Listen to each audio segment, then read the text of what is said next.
Welcome to BA Topper. In this video, we can continue the discussion of the previous questions asked during NEET 2020. First question. The specific palindromic sequence which is recognized by ECO R1 is. So, ECO R1 is a restriction enzyme or restriction endonuclease, which is an enzyme that cuts DNA near specific recognition sites. These enzymes recognize a specific sequence of nucleotides and produce a double-stranded cut in DNA. The restriction sites, majority of the restriction sites are palindromic, meaning the base sequence reads both the same backwards and forwards. We know that the restriction sites vary from enzymes to enzyme. They differ in length, sequence and the orientation. So here we can see the restriction site of ECO R1 enzyme. So the restriction site of ECO R1 is a palindromic sequence. We can see that GAA TTC GAA TTC. So the answer is the first option. Restriction enzymes are commonly known as molecular scissors. Which of the following is put into anaerobic sludge digester for further sewage treatment? Option A, primary sludge. 2, floating debris. C, effluents of primary treatment. And last option is activated sludge. The answer is activated sludge, which contains biological floc that contains bacteria and protozoa for further digestion of organic waste under aerobic conditions. So the option is last one. Select the correct events that occur during inspiration. A, contraction of diaphragm, contraction of external intercostal muscles, pulmonary volume decreases, intrapulmonary pressure increases.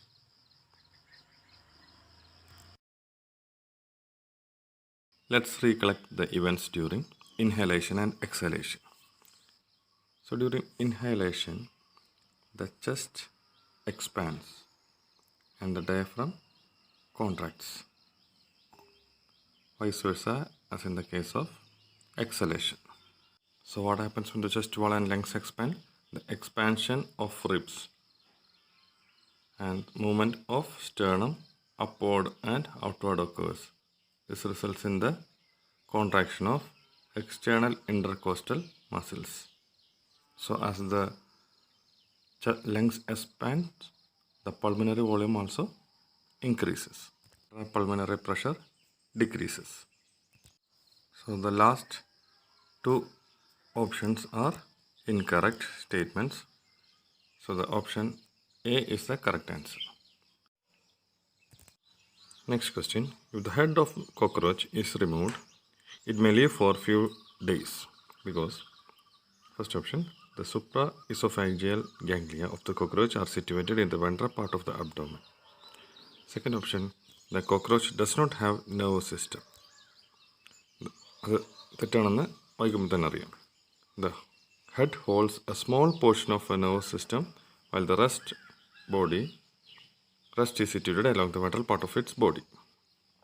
Fourth option, the head holds 1/3 of a nervous system while the rest is situated along the dorsal part of his body. Okay. Here we can see the nervous system of the cockroach. Majority portion is situated in the ventral region. And the head portion holds only small portion of the nervous system.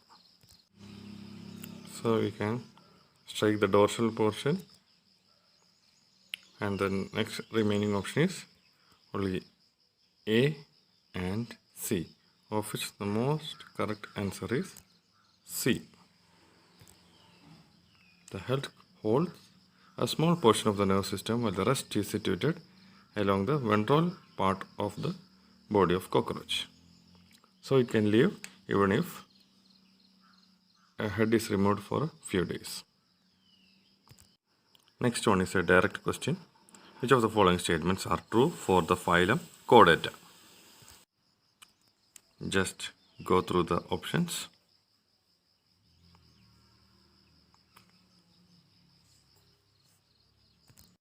We can recollect the characteristics of phylum Chordata: presence of notochord, pharyngeal gill slits, and post-anal tail, which may be present during some stage of embryonic development. The central nervous system is dorsally present and is with a hollow nerve cord. These are the characteristics of the phylum Chordata.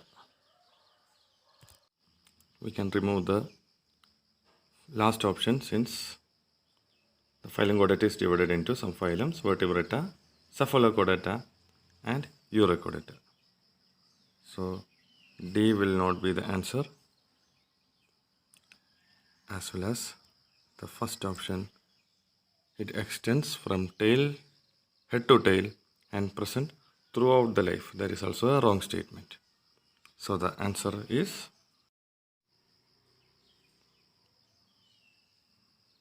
both B and C. In vertebrates, notochord is present during the embryonic periods only, and the central nervous system is dorsal and hollow. Next question. Plant the organism with its use in biotechnology. Bacillus thuringiensis, Thermus aquaticus, Agrobacterium tumefaciens, Salmonella typhimurium. Here I have matched the correct options. The Bacillus thuringiensis, it is a gram-positive bacterium which produces cryproteins. Cryproteins are nothing but crystal proteins which are having insecticidal effects used against crop pests. Thermus aquaticus is a bacteria which grows in hot springs from which we isolate a polymerase known as Taq polymerase enzyme, which acts as DNA polymerase in PCR processes. Polymerase chain reaction. So Thermus aquaticus is related with DNA polymerase. Please do remember the Taq polymerase enzyme. Agrobacterium tumefaciens is a common vector used for introducing foreign genes into plants and in the formation of transgenic plants. So it is directly related with cloning vector. Agrobacterium is a plant pathogen. The first recombinant DNA was constructed by Stanley Cohen and Herbert Boyer using the bacterium Salmonella typhimurium and Escherichia coli. They have inserted the antibiotic resistance gene in the bacterium Salmonella typhimurium and linked to the plasmid of Escherichia coli. So Salmonella typhimurium is related with the construction of first recombinant DNA molecule. So the correct answer is option 2, second option. Next one is also a direct question. Match the following concerning essential elements and their functions in plants: iron, zinc, boron, manganese. We know that the iron is required for the synthesis of chlorophyll. Zinc is used for the formation of auxins like indole acetic acids. So zinc is biosynthesis of indole acetic acid or auxin formation, which helps in the growth and elongation of the stem. Boron plays various roles in the plant growth, of which pollen germination is also one of them. So boron is related with pollen germination. So the remaining is manganese, and it is very much essential for the photolysis of water. During the water splitting reaction of photosystem 2. So the correct answer is option 3. Iron required for chlorophyll synthesis, zinc is used for oxygen synthesis, boron for pollen germination, and manganese for photolysis of photo. Identify the incorrect statement. Hardwood does not conduct water but gives mechanical support. Sapwood is involved in the conduction of water and minerals from root to leaf. Sapwood is the innermost secondary xylem and is light in color. Last option, due to deposition of tannins, resins, oils, etc., hardwood is dark in color. Here shown a cross section of a tree, and we can see that sapwood is the peripheral part of the secondary xylem and it is lighter in color, this region. So the incorrect statement is, it is the innermost secondary xylem. So this is third option is the incorrect statement. Inhibitor of catalytic activity. So here we can see there is a option malonate. It is a competitive inhibitor of the enzyme succinate dehydrogenase. Collagen is the most abundant protein present in animals. As it is a protein, it possesses peptide bond. So it can be matched to collagen. B is collagen. Cell wall material of fungi. It is chitin. So it is directly given. So C is chitin itself. And what is remaining is secondary metabolite, which can be opted to resin, which is a secondary metabolite obtained from the plant Resinus communis. It is highly toxic material. You know the plant Resinus communis, it is castor oil plant. It is a carbohydrate binding protein seen in the seeds of castor oil plants. So here we can see the correct options. Option A is the correct answer. Identify the wrong statement with regard to restriction enzymes.